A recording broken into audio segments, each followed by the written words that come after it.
Welcome in to Red River North right here on Total Coverage Sports. Randy Heitz, Dave Myrick, 1077 The Franchise.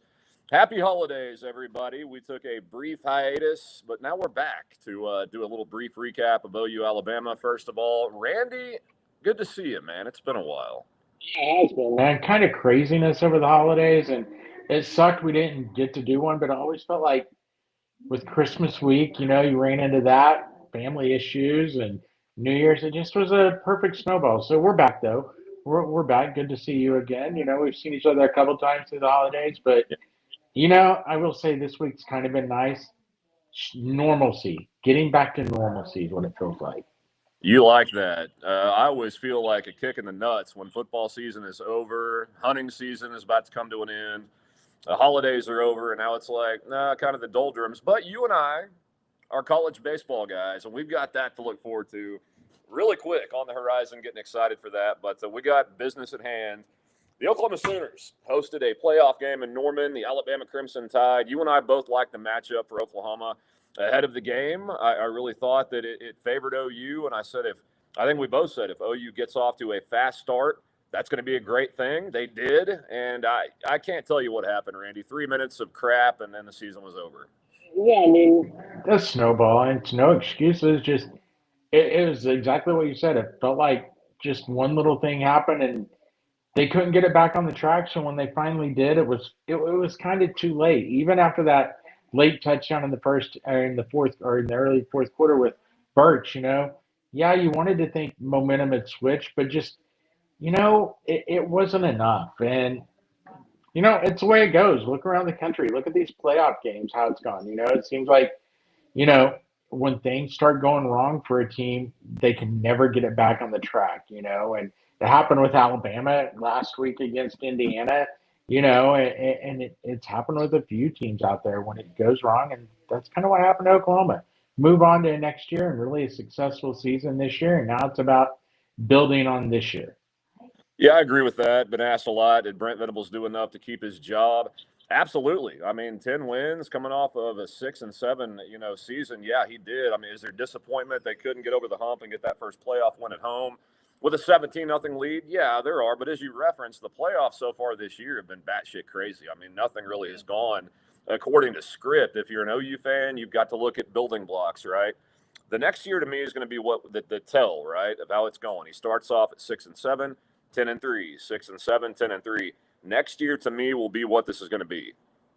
No, I think you're right, and that's why it's about building on it. And I'll be honest, I think they're in a better spot to build off this 10-3 season Oh yeah, than they were in the last time. I mean, you were starting with a new quarterback. You had a lot of changeover still, and new offensive coordinator. Think about it for Brent. This is only the second time since he's been the head coach that he's had the returning quarterback and offensive coordinator in back-to-back seasons. yeah. I mean, that says a lot. And I think we saw with him taking over the duties as defensive coordinator, Dave, it makes a huge difference. That defense is one of the best in the country, and I know they've lost some guys in the portal. But overall, other than Kobe McKenzie, I don't know if they've lost anyone that you're just going, oh my God, they can't replace them. And I'm not just being one of those people. I'm just saying they were role pieces. They were guys that added depth. And so yeah, now not only are you going to have to go out and find some guys to replace some of the starters potentially leaving, you got to find some of those depth pieces. But they've already had a pretty successful run in the portal, to be honest. Yeah, you're right. I mean, you think about the Brent Venables year, an offense that has been stable and consistent. It hadn't really been there like in consecutive years. The one time he had it with Jeff Lebby and Dylan Gabriel, the second year, they won 10 games and had a pretty damn good season. So I agree with that. I thought, look, I got into a whirlwind of crap on social media with OU fans when I posed this question. Is OU set at quarterback with John Mateer? Is it a good thing if 10 comes back? And it was kind of a weird split, man. I mean, it's kind of 50-50, like, no, duh, he sucks. And then, yeah, of course, he's the guy. I think I'm going to settle the debate. They want 10 back. He is the quarterback at Oklahoma, barring a fractured hand in the middle of the season. On your throwing hand, that tends to make an impact. I think he's going to be really good and good enough to win games at OU.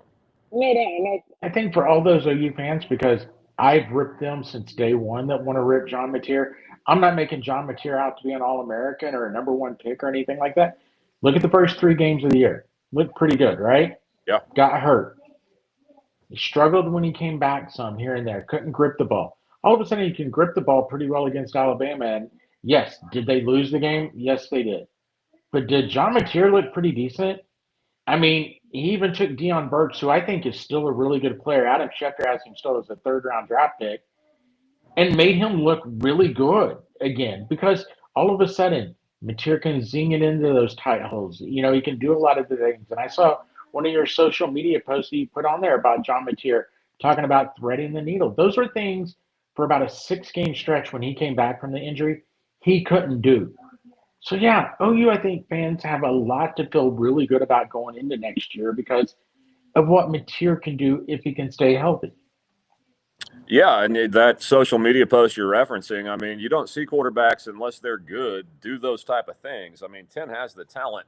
And let's not overlook the fact they asked him to do a whole lot with the Oklahoma offense this year. Outside of him, there was not much to point to. Isaiah Satania is really good. I think he is a, 1-2-ish type of wide receiver on a team. But outside of that, not really much production at tight end. You had Kanik, a glorified slot receiver, and no run game at all, really, unless it was John Mateer shouldering that load with a broken hand. So there were a lot of reasons why I think he struggled down the stretch. But with the formula this team likes to use to win games, which happen to fail, in the most critical time, that's defense, special teams, offense, just do enough and put enough points on the board. This guy can win at Oklahoma and win very important games. Yeah, no doubt. And I think the only question mark, it would be nice. I don't know if you saw an hour ago, Jaden Jackson sent out a tweet, and I'm assuming it's his version of what David Stone did as far as, re-signed with Oklahoma. It was just a picture of the lock, emoji of a padlock. So I think that means he's locked in. I think you would like to see Mateer send something out like that if you're an Oklahoma fan, Yeah. just to make yourself feel better. Because I think really the one question mark with Mateer, does he decide? And I know it sounds crazy to say, does he decide to go to the NFL? I don't think he's transferring away, but it's not the deepest quarterback draft. Would he get in there in the third round? 100%, with that athletic ability and everything like that. You just don't want to lose him because right now the quarterback market is beyond stupid in the NIL game right now. Yeah. I mean, people are way overpaying for people. That's why another reason when you and I talked about Mateer earlier, about a month and a half ago, I said, no, he's 100% the guy. I mean, you could just see the direction this was going in this offseason. You're going to have to way overpay for a guy that's the same as Mateer or maybe just marginally better. And it's not worth going, hey, did you hear the number Dunman Williams from $6 Washington? million? I guess so, because he was already getting $4 million from Washington. God bless, man. And I don't know if that's going to fly yet. Well, and you know what? He's good, but is he worth $6 million? No, he's not. And that quarterback is not out there right now. And people are going to have to pay that much for just a marginally good quarterback this year. I mean, look at the Kentucky just got the kid, and I think he got $3 million. And I'm sitting there scratching my head, going, "Wow, really? Three minutes? Like, get me out of this circus." And poor Sam Levitt, who I think is a hell of a quarterback. Yeah. He is being used as negotiating bait right and left. I know he's on a visit at Tennessee today. Unless he committed since I've left work, he still hasn't found a home. Well, he was sitting courtside. Really he was sitting courtside with Lane Kiffin when all the news broke about this Washington quarterback going. I mean, I can't stand it. And if you're an OU fan, this is why you better hope and pray that John Mateer says, yes, I'm coming back. You've got that certainty at the most important spot. You've got your OC coming back. And Randy, the coaching madness we've seen the last 6 months, you've got your head coach coming back. You're set in the 3 most important areas. And by the way, happens to be your DC and one of the best in the country. Those are really important areas to be set at if you're Oklahoma. Exactly. And I think the other note to bring up about quarterback, I don't think you want to become one of those teams that every year is having to hit the portal market for a quarterback. And so your hope is, if you're an OU fan, come back, John Mateer, play another year. And Bo Bentley is a guy that Arbuckle earmarked, and he looks really good in every highlight you've seen of him, that he can be your next quarterback, that Mateer plays 1 year and then Bentley's really ready to take over the reign, because otherwise you start becoming one of those schools that, okay, let's hit the market and hope I mean, you got to strike gold. Think about that. I don't care how good the guys are, at their other school. We've seen guys not pan out at other schools. It's just like NFL free agency. Do you really want to be riding into that year in and year out for that to be the key of your team? No, that you want this to work out. Yeah, absolutely. And not just the player. It's got to be the right fit, right? You got to fit with the staff. You got to fit with the scheme. It just happens to be the right place at the right time. And that very seldom happens. And that's why, again, if you're Oklahoma, if you're a fan out there that wants somebody besides John Mateer, I don't know what to tell you besides you're an idiot, because there's not anybody out there that it's that much better to go pay that much money to come to Oklahoma over Mateer. So if you're an OU fan, hopefully he comes back. Randy, they have lost a little bit, as you referenced, but they are reinforcing some things. I brought up Isaiah Satania. By all accounts, looks like he's coming back, at least has not announced he's going to leave yet. If he does, a room that really went from a question mark to now kind of a strength, I hate to say that, is wide receiver, because you get Parker Livingston now. I love the kid from Virginia. You throw Satania in that mix. All of a sudden, that's a pretty damn good room, not just of guys that were highly touted, but guys that have proven themselves in major D1 college football. Yeah, and I think what's good for Livingston, because I know Texas fans, it's kind of funny, just like what I was saying as I wasn't bashing, any kid for leaving. Parker Livingston's the greatest thing in the world. Then he leaves, and he's a bum. Would have been their fourth or fifth. He sucks. And I think Oklahoma is in a great spot with Parker Livingston, because I'm with you. I think Satania is coming back. I've been told the number is right there, and I think for where his draft stock is and what number he's getting, he's going to have to decide: do I want that same money from the NFL, or do I want to do it one more year in college and see if I can't move up the draft board? So I think he's probably coming back, but that means Livingston can come in with Terrell Harris as well. He can be the number 3 at Oklahoma. He can ease his way into this rotation at Oklahoma, and that's good. And I forget the kid's name from App State that was on a visit today, who was a Satania teammate at Arkansas. If they get him, that's 4 really good receivers with, again, Manny Choi still in the fold as of right Javon now. Gibson. Thomas in the fold. No, Giovanni Gibson got in the portal today. So, yeah. Today. This morning he got in. So he's probably out. Hasn't committed anywhere yet, though. Sometimes they use that as a bargaining chip. Might step back through, like David Stone last year. I'll tell you what, though, with the guys OU's bringing in, I can't see them thinking, "Oh, Giovanni, come back. We got to pay you." They're probably set with who they've got. Yeah, and you kind of wonder, and I hate to be this way, and it goes for just like I know Texas fans are freaking out because they've had a ton of guys get in the portal, and you see this around the country. Some of these guys at all the schools, even though they're names that fans may know that contributed and played, you don't know how many of these guys were told, you know what, you got a spot, but your NIL money's going down, or you're definitely not getting an increase. It's kind of one of those, the coaches are waving guys. Did you see the Kansas State player that sent out his tweet? He was honest in it, and I actually appreciated it, because I think that's one thing fans need to realize. He was, I think, a backup secondary player, and he put, coaches have told me my scholarship's not renewed. I think some kids need to let that out there, because how many fans bash a kid that, like a second or third team? Guys, it's not always the kid's choice to not come back to that school. Sometimes or they bash the school. Right. They bash the school when the school is doing the right thing by saying that we think somebody is better than you, and therefore we're going to let you go. That's the right thing.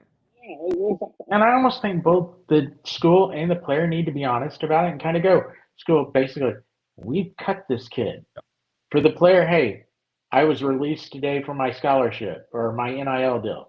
I'm moving on from Wichita State, whatever it may be. Just be honest about it. And I think fans would appreciate the NIL more, because I would love to know how many guys that right now we do this every year during portal season, Dave. We're, the sport's dying. It's never going to do anything. And then the next year rolls around and they have the highest TV ratings they've had in 10 years. It's not dying, but I think fans would appreciate it more and maybe understand it more if they saw, hey, out of the 25 guys that got in a portal from such school, 13 of them were surprises. Right. The other 12, the coaches processed them out like, we're moving on from you. I think that would help everyone kind of appreciate and understand the portal more than what it is now. Well, and you and I both know that's happened at Oklahoma. Without naming names, that has happened. I mean, guys that have gone on and fans like, wait, I can't believe the coaching staff basically sat these kids down and said, you're not going to be paid what you were. We don't think you're worth what we were paying you. Either make a choice to take less or leave. And they leave. And the fans are pissed at the school about that because they don't know the real truth about what happened. If they would, they'd probably settle down a little bit and think, wait, if they did that, that must mean they got somebody behind the guy or right next to the guy that's better than he is and kind of calm down about things. But I think transparency would go a long way for both parties and just making people take a breath, fan bases not freak out so much when this stuff happens. No doubt about it. So all in all, I think it's a good start to the portal for Oklahoma. I mean, we haven't even mentioned the Collins kid they got from Michigan today, the Yeah, linebacker. I mean, yeah. that's a huge get because we mentioned Isaiah. Kip Lewis hasn't said officially he's coming back. That's another huge piece, especially with Samuel getting into the portal this morning. You know, he's another guy now out of that linebacker room. But you have to believe he knew some of the things coming, like the Collins kid, and Sammy already hadn't busted the starting lineup, and he's a good kid. Yeah. But you kind of wonder if he's one. It wasn't processed out. I'm sure they'd have liked to have him back, but they probably just told him, "Hey, Sammy, we're still trying to find starters," and that may have been Sammy going, "Well, I think I can be a starter if I go to X school," you know. And so he wants to move on. I can't blame a kid for wanting to be a starter. It's not about loyalty about that at that point in time. Some kids are talented enough to make it to the next level, but they need a chance to play more. And so it's like, all right, I've been here 2, 3 years. I'm not going to get that spot. I'm going to move on to somewhere I can play 70 plays a game instead of 25. No, I agree with that. I like Sam. I really do. I think he's a nice player, more of a depth piece, right, at Oklahoma. And I think that's where it can sting OU. But I love Sullivan, the guy they got from Michigan. I mean, 5 interceptions from that linebacker spot. The guy's a playmaker. I think like 3.5 tackles for loss against OU when Norman recovered a fumble. He's one of those guys that if you're the opposing team, you hate. And that's just what Brent Venables linebackers are supposed to do. If Kip Lewis comes back, to me, that is the most important hammer to drop for all of Oklahoma. David Stone was big, but Kip Lewis to me is on the precipice of becoming that superstar linebacker at OU that we've not seen in a very long time. You got David Stone back in the middle. More than likely, Peyton Bowen back behind him. Randy, that's 3 superstars at all 3 levels for a really good defense again next year. Yeah, 100%. I think it's 2 superstars on the front level. I think Jaden Jackson, the one I mentioned, I think both those guys are. I think they're. I'm not going to say both day one, but one of them, David, I think is definitely day one, and it wouldn't shock me to see Jaden move into the day one area for the draft when they come out, whether it's next year or one of them waits till their senior year. Yep. You know, so I think that is really huge for this team. It's the way it's built. And I think you see that they built this through the defense, and everyone wants to compare like Venables to Riley in the sense of just building his defense and not worrying about his offense. I think that's one thing I've liked what I've seen out of the portal this year. Yeah, they went and got Collins at linebacker. You know, that it was a need they needed, but they're building the offense right now. You Yep. look at what they've done at the receiver. We haven't even mentioned Joe John Finley out as tight ends coach at Oklahoma, and they've gotten 2 tight end commits without a new tight end coach yet. All they had to do was fire Joe John, and the sky's open. Evidently, it's going to be interesting. I'm ready to see the new tight end coaches because people thought it might be LePack, who was the tight ends coach at Kansas State, but he's announced that he's staying back, you know, and that's fine.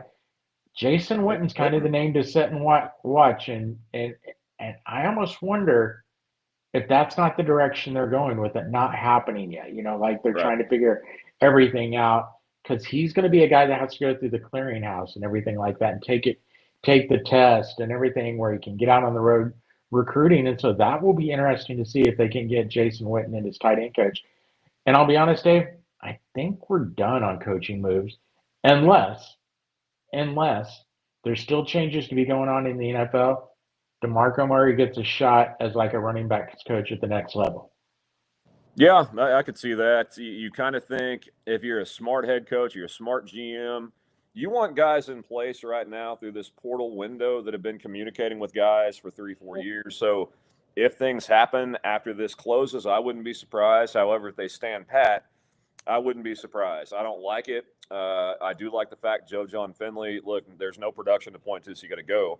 I'm there with running backs, but I do like what they've got coming back with Xavier Robinson and Torrey Blaylock. If you make the move with DeMarco Murray, more than likely one or both of those guys is going to be gone. Not to mention a very highly touted recruit coming in as well. So if they decide to stick, I guess I'm okay. I mean, the O line last year wasn't very good to run behind. That's a big part of the problem. Not really having an inline blocking tight end. That's a big part of the problem. So one more year, I guess we could wait and see, Randy. But I'm with you. I like the fact Oklahoma's starting to build that offense back up, get it pieces it needs to be competitive in this league. Yeah, and you know what, Dave, I'm kind of defending him all along, and I still do because as far as DeMarco, I know you've been on it. I definitely think one more year because I think everyone looks at last year and this year, but we all forget about, and especially the fans, that 10-3 season. Gavin Sawchuk had 7 straight 100-yard games. To say he hasn't developed anything, yes and no. Sawchuk was really good. I mean, because everyone wants to bring up how they let Dylan Smothers leave, which is funny enough, he just went to Alabama in the portal. The reason Dylan Smothers left is what Gavin Sawchuk did The 1 year. Smothers was here. It was kind of like, oh, no. Yeah, he looked like he was going to be the guy. Yeah, I mean, 7 straight games over 100 yards, Yeah. Then injuries and everything else. I mean, look at Sawchuk's back in the portal. He wasn't a world beater at Florida State, so some of it is just you got to have health. And next year, I don't think you can use health as an excuse. This year, I think he had a little bit of that too because X was banged up. Blaylock, when he got rolling, got banged up. Now it's a little bit, you got to prove it. So I will say this. I'll go out there and say, this year is the year DeMarco's gonna have something pop for him. Whether it's one guy, 2 guys, they need to have something to pop, or otherwise, after next year, you got to go. You got to move on. I don't care what talent you're bringing in at that point in time. Yeah. That's kind of been my stance. I know the names are pretty and the stars are pretty, but man, you're just not seeing it on the field where it matters. And I can't look at all these guys just like it's really bad luck. Every single one has been a bust when you go down the list. Javante Barnes, Sawchuk, Smothers, Tawee Walker, all out. And not really one has progressed to be that guy they can come back to game after game. I like Sawchuk, but yeah, you have to ask, was some of that playing in a really weak defensive league in the Big 12 with a pretty good offensive line, good quarterback play? I mean, things to play. I don't know, but if they give him one.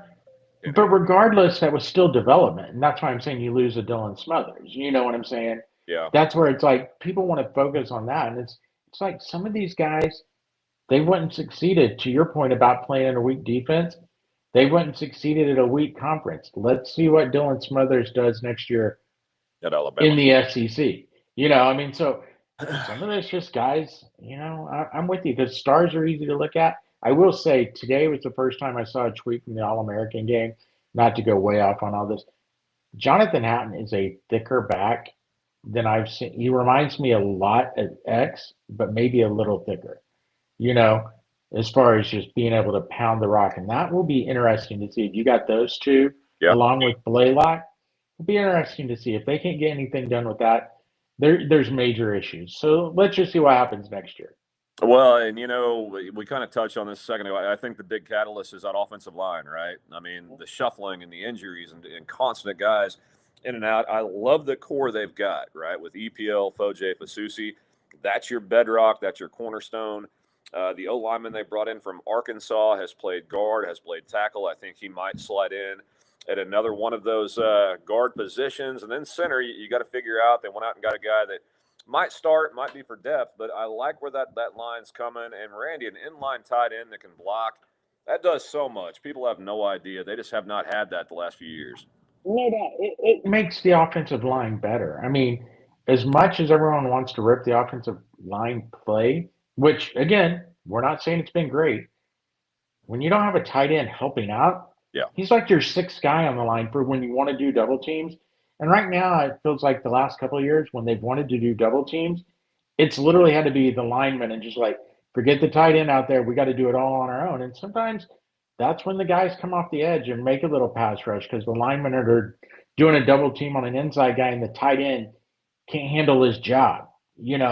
And so that's where you like what they've done at the portal at the tight end position, and I like Rocky Beers. He's a guy Yep. that's done some stuff in the receiving game as well. And yeah, I mean, it's so different. I like the way they're, building stuff right now through the portal, and where they go from here, we don't know. But I think there's some other good dominoes that are going to fall here over the next few weeks in the portal. OU's by no stretch done. And it's kind of funny because I'll be honest with you, talking about depth at linebacker, there's a kid that just got in the portal today. From Texas, if I Was Oklahoma. just for depth.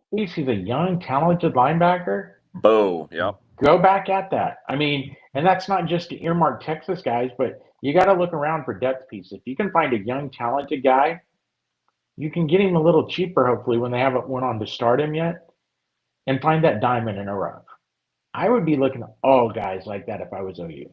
Yeah, I would too, and especially at the backer spot. Anywhere on defense, really, in the Brent Venables defense, he plays a bunch of dudes at every spot. I mean, linebacker was really the one last year that they didn't rotate a whole bunch with. You'd see Kobe McKenzie with Sam Omasigo, but for the most part, you got Heineke and Kip Lewis down the stretch that stuck on the field. So if you want to go get a linebacker from Texas that's younger, by all means, go get them from Kansas State. I don't care. They need a little bit more depth, but I love where they're at right now. I did not think, like coming off the Alabama game, that vibes would be that great, right? You just lost a 17-point lead.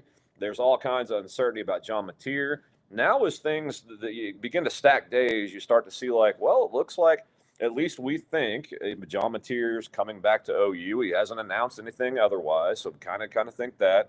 Kip Lewis along the same lines, Isaiah Satania along, and then you start to put the pieces that they've got together with that, and all of a sudden next year looks pretty good. I mean, the defense I don't think will be as good, but I don't think it's going to take that big of a step back with guys like Taylor Wine back in the fold, Jake Kruel, the true freshman coming in. That dude's a baller, and he will play as a true freshman. Danny Okoye coming back for another PJ Adibeore. I mean, they've got dudes for days on the outside.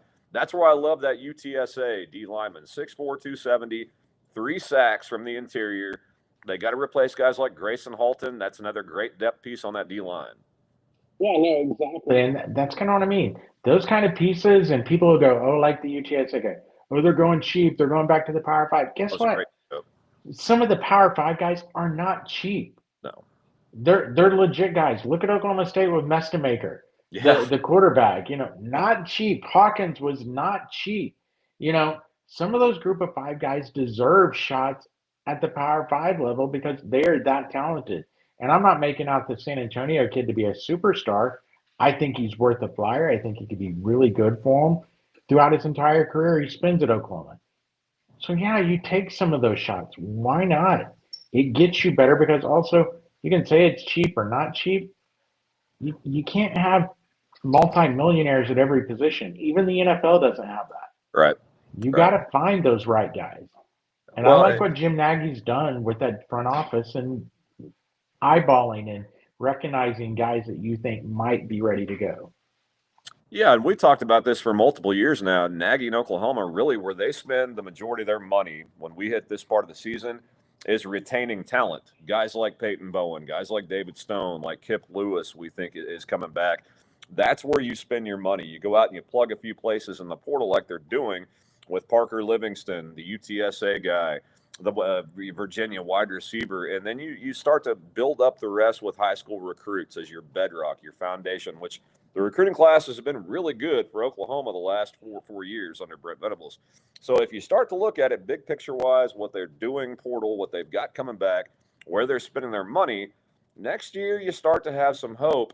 Can they duplicate a playoff run? I don't know. With the talent they've got coming back, I wouldn't doubt that they could. We do have Chris Couch in here. Chris, what's up, buddy? Tell your dad we said hello. Jeff, sitting on the couch drinking a beer. Sooner Cowboys need a DT. Looks like OU may kick tires with Bama transfer James Smith. That's another one, Randy. I would not hate that at all. Yeah, I mean, they just lost the one kid, the Michigan State transfer. He decided to go to USC. And I'll be honest, some of the guys they miss out on, you kind of think they made a run because they'd be good pieces. That kid, I'm not sure how good he's going to be. Yeah. So I think that was one. If he started getting in a negotiating war with USC, there's a time to pull the ripcord. Like, nope, Right. okay, we're not going to that level. And I'm with him. I think the kid from Alabama, that is one I would make a legit, serious run at because why not? Why not get in there, and try to figure some things out?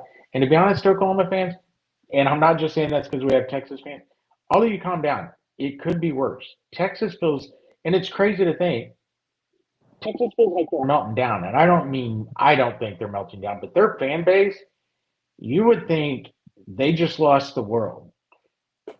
Yeah. It could be worse. Yeah. Just breathe, Oklahoma fans. Breathe. The Parker Livingston commitment, man. I'll never forget where I was when I got that. A lot of Texas fans, and then the reaction from them.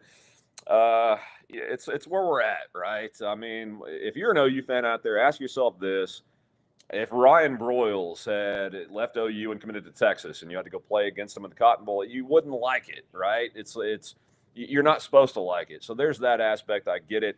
On the other hand, that's where we are now. I mean, people take this stuff way too personal. If you don't get what you ask for at X, and Y comes along and says, we'll give you close to that, plus we're your dream school, guess what? He's going to go to Y, and that's kind of what happened here. And also stop bitching about the players doing it. Until the NCAA mans up or CFB and actually put some ground rules in, it's going to keep happening. This is not, in my opinion, this is not the kid's fault. They are doing what, Dave, you would do right now, even as a grown man or as a kid back in the day. Hey, I'm working at this job, and this other job has just offered me $50,000 more. I'll go to my job. Oh, they don't want to match it. I'm sorry, then I'm leaving in 2 weeks. It's life. It's part of life.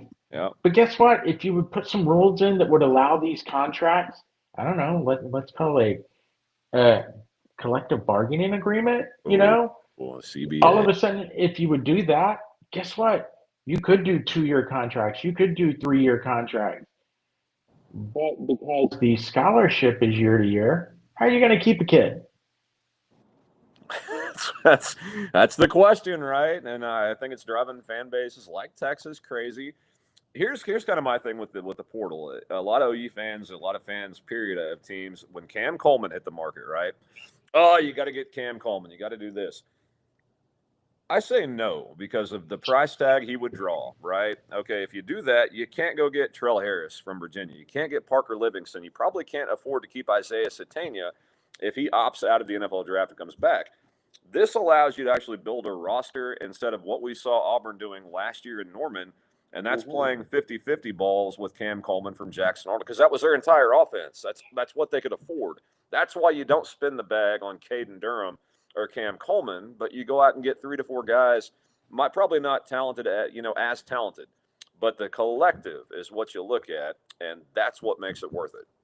And I think maybe you do go spin the bag on certain guys at certain times. But to your point, like especially the receiver room, with even Satania coming back, right? They were going to need 3 or 4 receivers, 5 receivers. Yeah.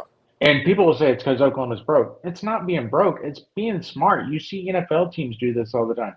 Man, I'd really love to have that top free agent, but you know what? We probably need 2 of the bigger free agents. So wouldn't you rather go get, like, instead of giving Cam Coleman $2.5 million, $3 million for 1 year, wouldn't you rather go give Parker Livingston $800,000? And I don't know, let's forget even Trell Harris, but let's say Trell Harris got $800,000. Now you're at $1.6 million. You got another $1.4 million to go get another couple of depth pieces if you want. Now, if you had a room that's loaded, say you had Cam Coleman already on the roster, say you had a room like with Cam Coleman and the kid at South Carolina, I can't think of his receiver, the receiver that just resigned, 2 high-level number ones, right? Right. You might go and go, I'd like another third number one. I'll go get that Cam Coleman type for $3 million. Now we have 3 elite guys. But you don't have that at Oklahoma. You don't have that at Texas. There's a reason Texas isn't getting Cam Coleman. I know they're in some little dream world. I don't think he's going there because I think, unfortunately, in the way the world is, it wouldn't shock me to see him at Texas Tech. My God, that would when be he a really, really bad week for Texas if they lose Livingston to Oklahoma and Cam Coleman ends up in Lubbock. But you can see it happening, right? Because you know what? It's about this. And if they offer him more than Texas, guess what? That's where he's going to go. Yeah, because right now I don't begrudge Cam Coleman for it. No. Nothing is given. Everyone's like, well, why wouldn't these kids like Cam Coleman want to go to the true legit power school? Well, he's already played 2 years of college. He's got one more year before the NFL. Yeah. The NFL is no guaranteed. What if he blows his knee out? But right now he's able to go get $3.5 million from Texas Tech. You got to take the money while you can, because say you just took, granted, I would take 1.5 million and never see me again, maybe. But what if you took 1.52 million from Texas and he blows his knee out in game 2 and is never the same guy? Yeah. He's never going to make the NFL money, and he missed out on 1.5 million. make the money while you can. Yeah, make the money while you can. And look, people have to get this cornball idea of being a blue blood, right? One somebody cheered for growing up out of your head. That stuff doesn't matter anymore. It's about what the agent comes back to the player or the parents with what number, and whatever's highest, that's where they're going to go. 99.9% of the time, that's where people get too hung up on, but we have so many national championships and so many that doesn't matter anymore. Take all that, throw it out the window. Sooner Cowboy, hopefully OU will be an even better football team next season and make a run. Time will tell. If offense sucks again, just start over with a whole new staff. You might want to clarify. Do you mean Brent Venables too, or just the OC and running backs coach? And I don't see that either. If it struggles, it's year 2 of an offensive coordinator. They should take a step, though. I do agree with that. But I mean, again, it all depends on health. John Mateer goes out again in week 3 and misses a lot of time. It'd be interesting to see. But yeah, I mean, so let's just all temper expectations. I think they're going to be really good. And here's what's funny, Dave. When you look at their schedule, they might be better than they were this year, next year. with maybe not As good a record, because look, their tough games next year are on the road. At Georgia, yeah. At Michigan. And not that I expect, but I think Woody Ham's a hell of a coach. It would not shock me if Michigan's not instantly really good next year. With Underwood coming back too, yeah. Yeah, exactly. I mean, some of the tough games that they got at home this year, and they're going on the road, and so you could lose an extra game. We know how hard it is to win games in the SEC on the road. Look around the conference every year. And that's why I think we all have to just go breathe, especially the fan base. Everyone's so quick to pull the trigger, because you made this comment earlier about Brent. You don't want to be pulling rip cords and getting rid of staffs and everything, because if you think portals are bad with coaches intact that players like, get rid of coaches players like and see what the portal looks like. Yeah, Sooner Cowboy did specify, and BV2, and then just can't get going through the same cycle. I don't know if you were with us to start the show. We kind of talked about this year, 26 coming up for me is it. It's going to determine what Brent Venables is or is not at Oklahoma. His first year, 6-7, then 10-3, then 6-7, then 10-3. This now will determine, all right, is it going to be 6-7? Is it going to be closer to 9-4, 8-5 type season of rebuilding? That to me will tell the tale. Now, if he goes back to 6-7, I have to agree. Maybe some conversations need to be held if that happens. Yeah, I mean, but I think we just have to just breathe. Hey, let's see what finishes in the portal.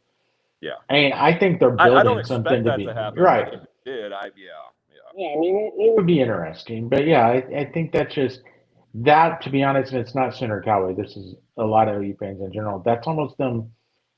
I feel like OU fans love to be the doomsday fans instead of enjoying what just transpired. Oh, we're not going to be good at this next year. Or if they don't do this, they're going to have to fire us. It's like, guys, I'm not saying you should be throwing ticker tape parades, but in a really good spot. This 10-3 season is a lot different than the last 10-3 season. So that's one reason I will say I will be more on ripping Brent next year. At least the last time they came off a 10-3 season, we saw it. It was new. We've talked about it already. New offense coordinator, new quarterback. A lot of new things. There's a lot of this core returning on offense and on defense. So that's why it would shock me if they're back to the 6-7 angle. Yeah, that would make it more like, wait, what? And probably bring up more question marks. I mean, he just asked, what would y'all save at 6-7 again? I would have a serious problem with that. We talk about sustaining success. Oklahoma, you're not happy making it to the playoffs. That's the standard at Oklahoma's winning championships. If you had your third, losing season in what, 5 tries, 6 tries, that would be problematic to me as far as an overall picture of the coaching staff. But look, this is talking hypotheticals. I don't think that's going to happen. I don't think they're going to be anywhere close to 6-7. I think this team, if John Mateer comes back with this defense, David Stone, Jaden Jackson, Kip Lewis, Peyton Bowen on the back end, they're going to be really good with Brent calling plays again. Nate Dreiling, Wes Godwin, both are really good hires that came in. Nobody talks about that, but that linebacking core took a step up this year. They're back in the fold. Jay Valai, over defensive backs, doing a great job. Cortland Guillory coming back next year. So I think they're going to be really, really good next year. And maybe even, look, if this offense, we talked about it last year, can they just be average, right, and score enough points? That's pretty much what we saw. They didn't light the world on fire, and a lot of times this team won in spite of the offense. If it can become an actual strong suit next year with a running game, a competent passing game that's consistent with dangerous wide receivers, they could theoretically be better than last year. And that offensive line we talked about, the bedrock coming back a bit. So I'm not ruling anything out for OU. Yeah, no, I'm kind of with you, and we have much time to get into predictions, Yeah, but I mean, yeah, I think you're right, and I think this team, to be honest, if the offense is just better next year, even though it may not be as talented, I think the defense could be better next year than it was this year because they'll get more breaks here and there. Yep. I mean, That's the way that goes. Even this year, where we're watching some games where it's like, oh God, time of possession, can they hold out through the second half? And the depth is what got them through there. So that's one reason I will say I think the offense has to be better. They're going to have depth, but not quite like they had this year on defense. They're going to need that offense to, keep time of possession a little more equal throughout the game, I think. Yeah, and special teams. We haven't talked about Tate Sandell. If he comes back, I mean, just give him the national championship. He's that good. He's that good. The first Lou Groza Award winner in OU history. To bounce back to Alabama real quick, that's what made that so disappointing and so head scratching. The formula they had used the entire month of November to win games, what they've become known for, their strong suit, are all the things that let them down at the worst time on their home field. And I think that's going to sting OU for a long, long time. But because the offense was really pretty damn good, for the John most part. Mateer had his best game as an OU center, in my opinion. The pick six lost the game, and he had this best game ever as an OU center. Both of those things are true. Just a weird, man. That was a weird game. Sooner Cowboy going to check out the Navy All-American game on Saturday. Got a couple of players in it. May even get a commitment announcement at it. Yeah. They still do those, I guess. Really, the portal now is what everybody talks about. Yeah, no, the All-American game they still do. I can't remember the kid's name, but he's right. There is a young man there that I think may end up at Oklahoma, and it's kind of one of those kicks-offs because what I like, not so much, I don't think the Navy game does it, but like the Under Armour All-American game is fun. They now do the net class, the seniors and the juniors together.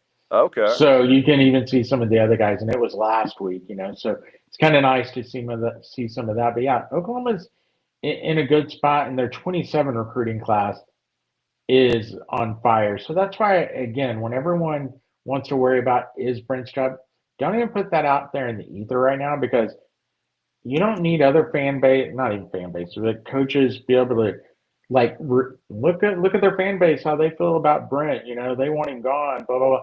The negative recruiting, that's what affected this year's recruiting class, to be honest with you. But rightfully so. This year, he truly was on the hot seat. Yeah. You don't need that out there in the ether on anything else because it's about just continuing to grow. Oklahoma's in a good spot right now. I think you can feel good about the direction of this program. And now it's just let's move on to next year. Let's see where this team can grow and move on from there because there aren't too many teams. And I think also we got to watch when's the next meeting, Dave? I haven't seen on the playoff committee as far as expansion and everything. The next meeting? Yeah. Aren't they holding that in early February? Is that what I heard? I think so, yeah. So I think that's one thing to watch too because I think it goes to 16, and somebody did put it out today, and they really did. They put out the FCS bracket, which is 24. Yeah. It is a great way to do it. It's like just use it and go with it. And we got to get rid of the bowls. Keep the bowls. Go back to 4 in the playoffs. It would have been perfect. It was perfect, man. Oh man. Sooner Cat. Look, and I get this. He makes a good point. This is where the frustration lay for fans. They sat there with Lincoln Riley and saw the best offense in college football, some of the best in the history of the game, with one of the worst defenses the game's ever seen. Now you've got this awesome defense, and the offense can't carry its water. I get that frustration. He says they can't complete or make a field a complete team. I understand that, and if you look at this year as a whole, I kind of agree. I think next year the defense has a chance to be really good and as good as last year. If it's not, that defense we just saw, I think people are going to feel like you wasted it because that's one it doesn't happen very often. I can see that, But I think for Oklahoma fans to breathe, and I understand that concern, I think there's at least on this staff, and I thought from day one, there's an intention to try to get the other side of the ball better. Whereas under Lincoln Riley, Yeah. what I was talking about, like with the portal, I felt like all his time and consideration and recruiting and everything else was focused on the offensive side of the ball. Whereas I think when you look at Oklahoma, again, 2 years in a row, he brought in a really good offensive coordinator as first staff, right? Mm-hmm. With Jeff Levy. He's a head coach right now. And I think he's kind of done the same thing with Arbuckle. It's kind of funny how fans forget about that. And I don't mean you, Sooner Cowboy, but when you see people on there acting like, oh, yeah, but they had to settle for Arbuckle. No, Arbuckle was considered one of the top offensive coordinators in the country. If not, there's no top, settling. Yeah, they're trying to legitimately get better, and make it a balanced team. And that's why I don't think, I'll be honest, I think probably they were ahead of schedule making the playoff this year with the first year offensive coordinator. Because No that doubt. offense had a lot of work. So it's kind of like No doubt. this building process picked up a thing. And that's where I think fans need to breathe, that they end up going 8-4 next year. It doesn't mean the world is falling. It just means, hey, they're still trying to get all those offensive pieces there. And I think you ought to look at the portal and how they're handling it this year to realize they're really trying to make the offense better. It's not just, all right, we're going to recruit the hell out of defense and whatever y'all do on offense. Just we'll see you in September. That's not what's going on right now. No, I'll give you that. I mean, Lincoln Riley, when they fired Mike Stoops after Texas, he had a really good shot to go out and get a guy like Lynn Schumann from Georgia. Dan Lanning was a co-DC. Pete Golding was a popular name at that time, a DC at Alabama. And he goes and gets Alex Grinch. And it was almost like a big middle finger to the fan base. Like, my offense is good enough to win. I can just go get this subpar DC at the time. At least Brent and those guys. I'll defend him. He was not subpar. He was Alex considered Grinch? He was considered one of the top defensive guys in the country. He wasn't even a DC at the time OU hired him, though. He was with Ohio State and considered, he was a co-DC there, and he was considered one of the top guys. Yeah, but he was co-DC labeled too. He wasn't like, with the SEC DC, like a guru. He was considered a decent candidate, but he was the up-and-coming DC in the country. Up and coming, yeah. Yeah, I mean, like as far as hot name. Yeah, I know. Okay, I'll put it this way. I didn't like the hire. I was like, Alex Grinch, you got to be kidding. I knew he was with Ohio State, but he was not running that defense, and over the secondary. At least with Brent, he did go get it. Ben Arbuckle, if anybody says they settled, I'm sorry, you're an idiot. He was considered the hot commodity as far as an OC goes last year. Everybody wanted that guy. And to his credit, to OU's credit, they saw the offense was a problem after a really bad hire with Seth Luttrell and tried to rectify that. Now, I will push back a bit if they go 8-4 next year after a playoff appearance. I wouldn't consider that I wouldn't breathe if I'm an OU fan. I would consider that a pretty good step down. You want to now consistently sustain where they've got this thing. Well, I'm just saying 8-4 won't shock me because it is a different type of schedule with the big games on the road. So 8-4 wouldn't shock me, But I think in the end, that's the low end of what they could do next year. Yeah, and so that's what I'm saying. I think it's just kind of one of those, just breathe and enjoy it right now, guys, because I think it's only going to get better from here. Well, one thing not getting better in the second half with 6 to go, OU basketball trails Mississippi State 58-45. Not looking good. for Porter and the boys. My wife went to bed, and I'm down the hall here because she was putting my kid to sleep. And I had the TV on mute, and she turned off the TV. So I was like, they were like up by 2 the last I saw. And I was like, when she went to bed, I'm like looking back here going, what the fudge? Not happening, guys. 6 to go, down 13 points all of a sudden to the Bulldogs. Well, I thought OU was pretty good in basketball. We'll see. But yeah, maybe They there's won't can be that. be. Maybe there just won't be that like horrible collapse that we always see. well, tell me This, well, you probably can't see the stats. I'm curious. Hubbard from Mississippi State, how's he doing? I Because can't he even is tell you that. Let's he's see, one of the Hubbard. electric players in the SEC. Hubbard, 23 points, no rebounds, 2 assists, 1 of 6 from 3, 8 of 17 overall field goals. Oh, no, that is bad news. From Oklahoma. If Hubbard has put up 23 and he's 1 of 6 Yep. from 3, you're actually catching a break. If you haven't watched Mississippi State for a lot of people over the last couple of years, he's probably a 5'8 guard, 5'9 guard, and he is electric, Dave. I mean, he puts up points and bunches, and usually from long distance. So that's concerning a little. Jordan Davis Fleming off the bench from Mississippi State is 4 of 6 from downtown. Just had another one. He's the guy killing him right now. Mississippi State has only made 6 3-pointers. He has 4 tonight. So that's the difference right now. You're talking about coaching searches. That may be the one you're watching at the end of this year. Yeah, and look, I liked the direction this team with Nigel Pack and the guys they brought in. I thought it's more distributed. They're playing a better style of basketball. Yet deep in the second half, they have got 47 points on the board. Okay, and they can't stop anybody from scoring. So I agree. And I'm going to be honest with you. I'm like you. I liked a lot of the pieces, and I think the one problem is, and it's not Porter's fault because you don't know until you get the unit together on the court, right? And we'll use a Bill Raftery term here. In my opinion, they don't have anyone with onions. Yeah. You know, it's like last year you had Jalen Moore that was your dog veteran leader, right?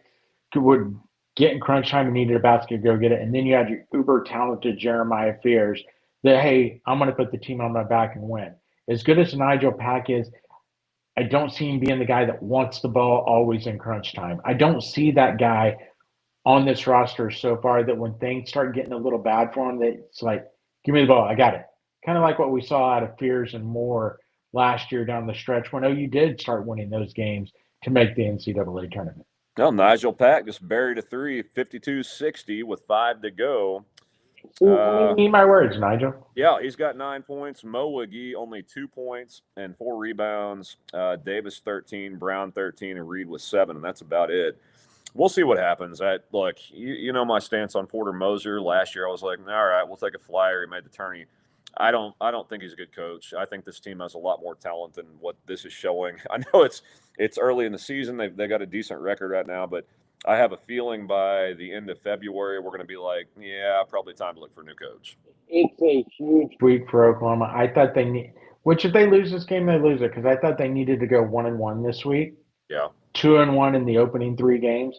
If they end up losing this game and then lose at A&M on Saturday, bye-bye. I know it's early in the season. That's not a good sign because the SEC is not as good as it was last year. That would be an Ole Miss team that's not great. A team in Mississippi State right now that is 9-5. If they win, they'll be 10-5. And then an A&M team they've splashed a little, but they're not great. I don't want to get better stretches of conference play to get some wins, and you go 1-2. Yep. That's not good for the long haul. Now they kind of started that same way last year, and things turned around. But again, I don't see those. Well, and Jalen Moore. I mean, I think I'm like you. You and I both do. We always mention Jeremiah Fears, but Jalen Moore was that dog on the team. You know, he would basically go in a street fight, I think, if they needed him to last year to win a game. And I just haven't seen that out of this team yet this year. And even with Jalen Moore and Jeremiah Fears, they barely got in the tournament last year. We'll see what happens. Lenardi coming into today, I saw before the game, they were last 4 in right now. Okay. Well, that's the difference in the SEC this year to last year. Last year, with the record they have, they'd easily be in the tournament. I'm going to go ahead and guarantee you right now, tonight, whatever night this is, 7th of whatever January, they will not be in the tournament because I just don't have any faith in Porter Moser. I'm sorry. I'm out on the gas for the 5th year in a row. I like it. But you know What is good? Jenny Baranchek and the women's team. Yeah, yes, they are, man. How about Jenny B's girls? I'll tell you what, speaking of a team that's fun to watch, the addition of Aaliyah Chavez, to me, has taken that team from good to now elite, right? UCLA, first part of the year, we're like, yeah, we'll see, young team against a really good team. I think they grew up a lot in that game, and they showed them what, okay, this is where you guys want to be. This is what you have to do to kind of be like us. Now you're starting to see that. This is a dangerous team, a fun team to watch. Get out and support them. They deserve better than what they've been getting, man. They're fun.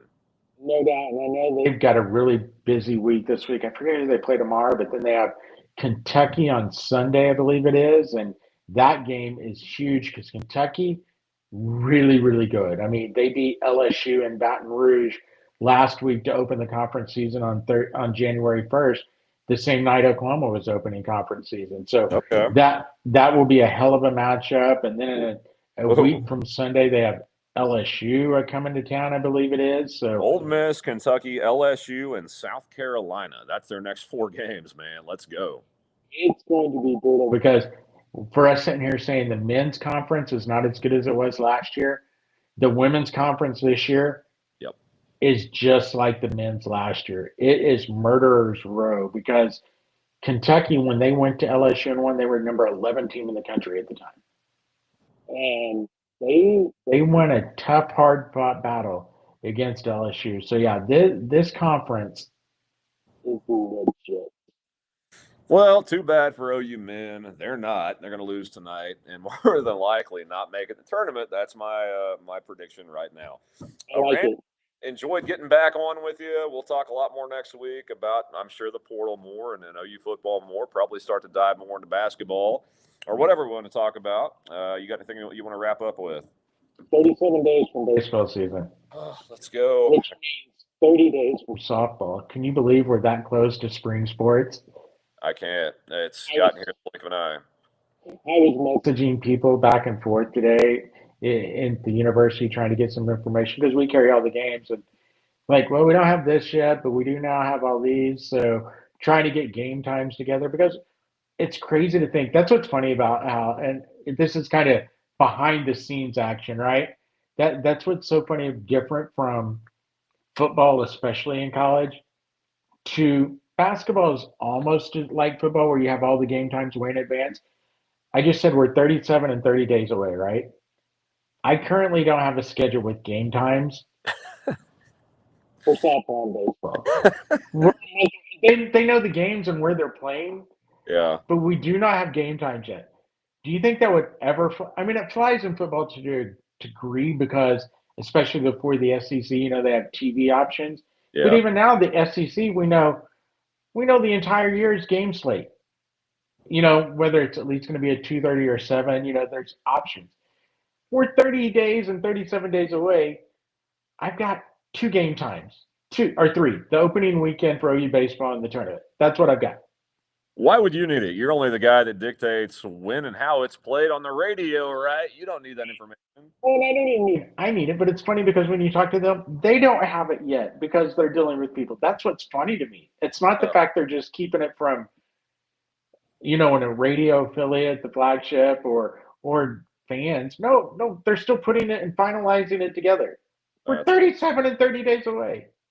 Nothing like waiting the last minute, right? God love college athletics. Sports have to work. Yeah. Yeah, that's right. All right. Well, Randy, enjoyed it, man. We will do this again next week. For Randy Heitz, I'm Dave Myrick. This has been Red River North. We'll talk to you guys.